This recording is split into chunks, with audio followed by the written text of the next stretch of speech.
Y sobre este caso vale decir que Arrieta le dijo a BTV Noticias que está evaluando hacerle un juicio al Estado y además dijo que le da pena y vergüenza que el aparato político, así lo dijo, se encargue de él en vez de buscar soluciones a la población. ¿Y qué implica esta comunicación que hizo Presidencia? Bueno, generó cierta polémica y de eso vamos a profundizar a continuación en entrevista con el doctor Adrián Gutiérrez, que es especializado en Derecho Administrativo y profesor de Acceso a la Información y Datos Personales en Seguridad de la Información. Gracias por estos minutos. Un gusto, muchas gracias a ustedes. Usted ayer lo consultaban por este caso y decía en el diario El Observador que es posible que esta comunicación que hizo Presidencia viole una ley, en particular la Ley de Protección de Datos Personales. Concretamente, ¿qué legislación es la que podría entrar en conflicto aquí?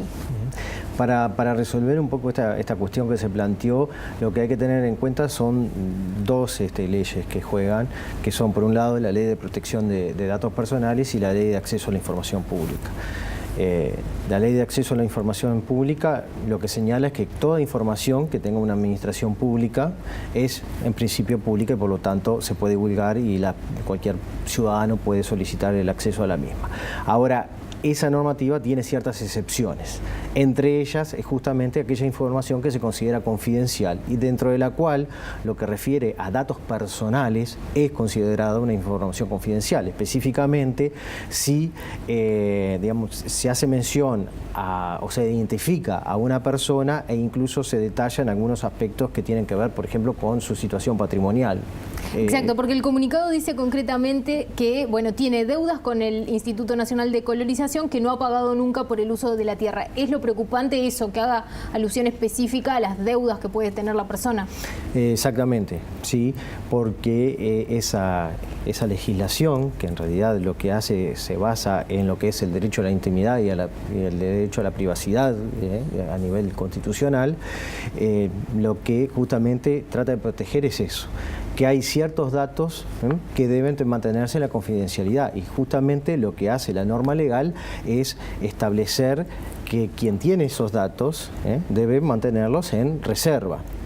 Y en el caso en que se divulguen, prevé específicamente la Ley de Acceso a la Información Pública ciertas responsabilidades de los funcionarios que incumplan en la divulgación de esa información. Bien, Gutiérrez, esta mañana al ser consultada en Radio Carve, la presidenta del Instituto de Colonización reconoció que le dio información a Presidencia, que lo dijo incluso en la reunión en la que participaron, y ella decía, en realidad, las actas del Instituto Nacional de Colonización son públicas, están en la web. Efectivamente, si uno va a la web, hay actas del directorio en lo que, como tantos otros casos, se nombra el caso de Arrieta, que está en conflicto con el instituto, es decir, que tienen un proceso abierto, como dicen que está en juicio.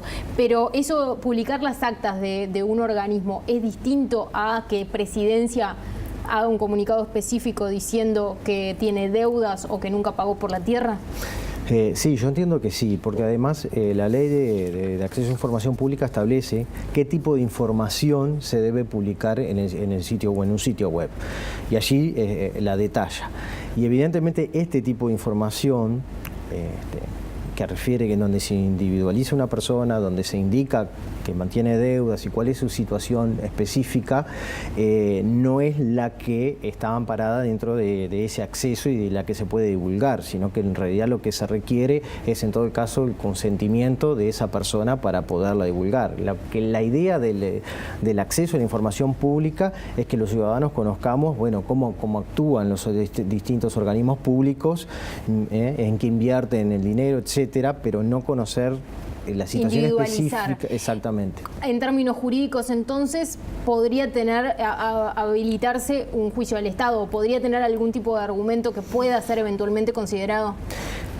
Sí, creo que en este caso lo primero que habría que hacer es realizar una investigación administrativa para determinar si eventualmente hubo o no responsabilidades y si las hubo, el jerarca determinará qué sanciones si es que cabe.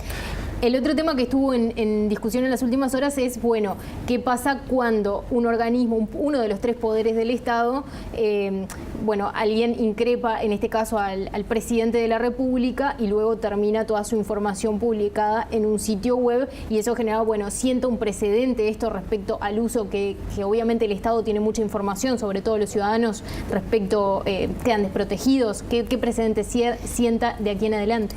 Y entiendo que sienta un mal precedente, ¿no? Porque el Estado está actuando en este caso contra lo que es la normativa que nos protege a todos, y más específicamente en esta materia tan sensible que refiere a los datos personales. El Estado tiene que manejar esa información de carácter confidencial, como así lo establece la norma legal, y para los fines que tiene esa institución, y solamente para esos.